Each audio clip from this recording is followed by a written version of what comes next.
All right, on Wednesdays, we delve into the West African region of our continent, looking at some stories making headlines there. And we get analysis with that with our West Africa region political scientist and conflict resolution analyst, Dr. David Matsanga. Dr. Matsanga, how are you on this particular Wednesday? I am fine, Asanda. I am in Mali. It is 4:20 here. You woke me up, and I'm here to go on the job. Thank You you. were Good jet setting morning, somewhere, Africa. always, even in December. There's no rest for you. So thank you for waking up No, for us. Africa. Look, Africa doesn't rest. Africa makes mistakes all the time. I have been in Mali here for some time to make sure that Africa works on, especially West Africa, especially Nigeria, which you are going to start with. So thank you very much. Africa never rests. I have to rest when time comes, but not now.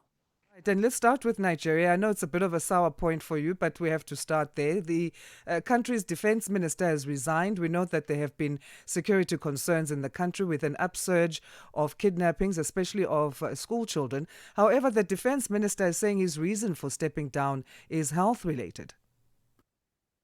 No, the minister was here sometime. 2 weeks ago, I was in Mali again when the minister came here with hot air, blowing a hot air about Nigeria's security arrangements. But one of the reasons, the deeper reasons why the minister resigned is when Mali and other countries confronted him for having covert operations through the French to destabilize the Sahara region.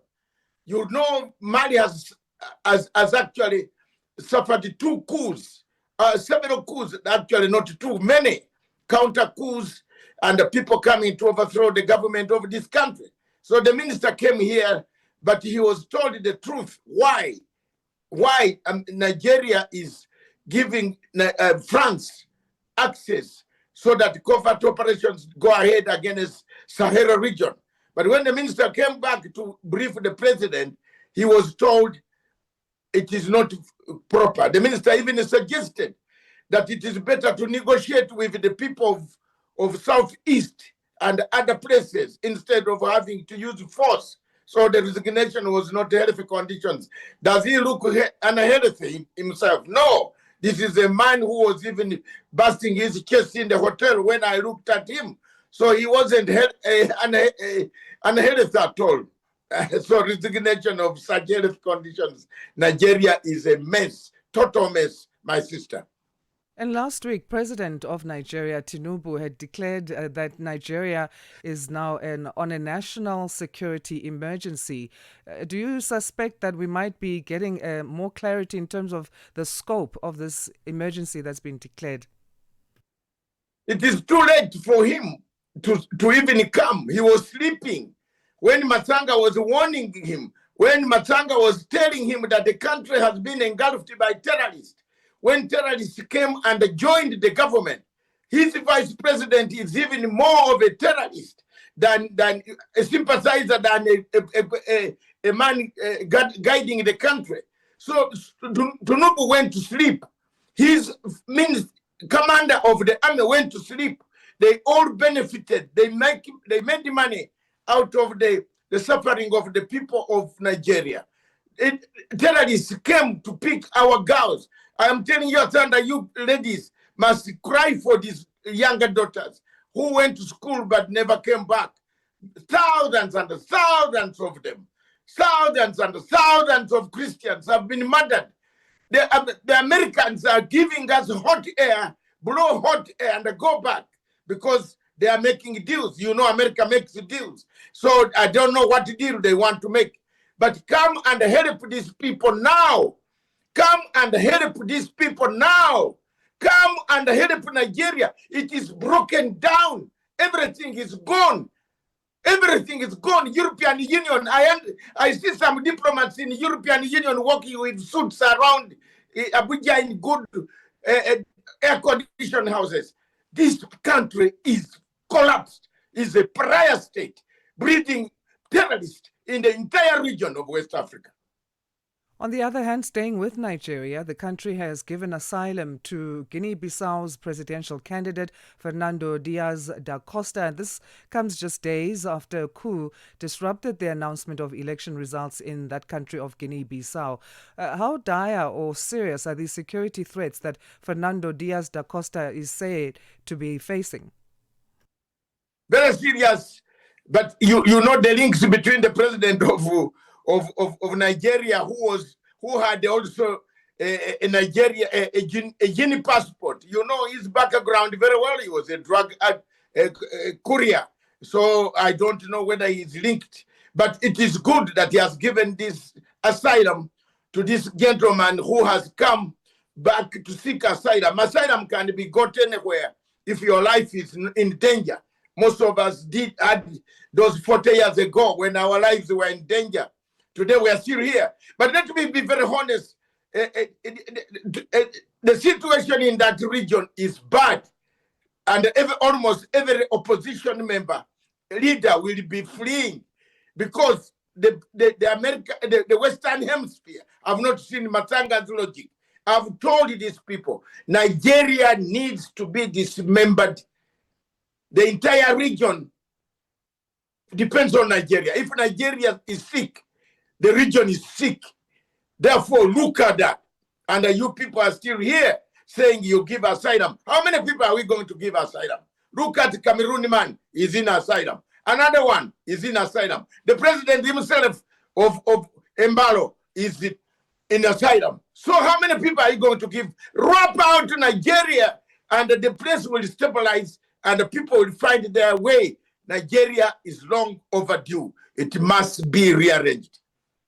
All right, let's move to Liberia now, Dr. Matsanga. The country has welcomed or received a deployment of surgeons from the Democratic Republic of Congo to help assist in their health efforts in Liberia. We know 12 have already been in the country of Liberia from the DRC. What exactly are they meant to be looking at and focus areas there? Congo itself needs this. Though Asanda, when you are doing African stories, you at times in your studio, you must be laughing. Congo itself needs these doctors, but it is a good gesture for the Congolese doctors to earn a living in dollars in Liberia because it helps. It is also good African values for Africa to help its fellow African. But Congo itself, a short comment on that, Congo needs these doctors more than Liberia because Liberia is developed, its infrastructure is developed. In Congo, there are people who die of malaria because the doctors can't reach them. That is all the problem. Maybe that's why they have a surplus doctors. As we talk of infrastructure, let's touch on Ghana. The country is looking to build its first nuclear power plant or by 2027. What do we know in terms of what's in place now in plans moving forward? I think that is a great step forward. Ghana's stability, Ghana's political stability gives it a good push. Ghana's political stability gives it infrastructure attraction for foreign complexes, for foreigners to come to invest, because the policies of Ghana government, especially President Mahama's policies, are very recruitive policies, good policies that allow investment. And Ghana itself, near Atlantic Ocean, a very good place, a very, very able. They need this power. You know, the complex of Ghana, the arrangement, the way Ghana was arranged, it is very, very good, able to spring up as one of the best countries in West Africa so far. So this is a welcome decision. Of course, we know Africa is moving towards nuclear plants as a way of boosting its electricity efforts or gathering or garnering efforts. But in this particular project in Ghana, we don't know who the partner will be. It's still in beginning stages. However, we do know that there were experts in the country of Ghana from Pakistan, from Turkey, from the UK and the US. Who do you suspect will partner with Ghana on this project? It's a big one. I think Britain will not lose Gold Coast. You remember it was named Gold Coast. And I think no African country will dare to employ Pakistani or Turkey, although there are better people in building airports. Have you seen how Turkey built airports across Africa? Zambia, go to Zambia, go to Dar es Salaam, go. And I don't think Pakistan will get it because it is on a watch list of the Americans. And Turkey is also on the watch list of the Americans. The British nuclear organization company will get it to build. It knows it, the terrain, it is their territory. It's a Commonwealth country. I think the British will get it. I support them. It is also a World Bank initiative. So, in terms of funding, does Ghana have capacity to pay back what they need to and to make sure that this project is completed in time to make sure there are no losses? Yes, and corruption in Ghana is not zero corruption. Zero. They don't tolerate corruption. I think that is Mahama's presidency is straightforward on that, and I'm happy that this is the way it can go. If it had been in any other African country, Asanda, I would get worried. But in Ghana, I think it will be in time, it will be utilized. The money from the World Bank will be utilized properly. Dr. Matsanga, we'll leave it there for today, and thank you so much for joining us there in Mali. I think you have left one serious question. Thank you very much of the coup in Guinea-Bissau. A coup is a coup. We'll have to leave it there, and we're out of time completely. It's 6:30 Central African time. Let's get our news headlines now. Dr. David Matsanga is political scientist and conflict resolution analyst, talking to us about news making headlines in our West African region.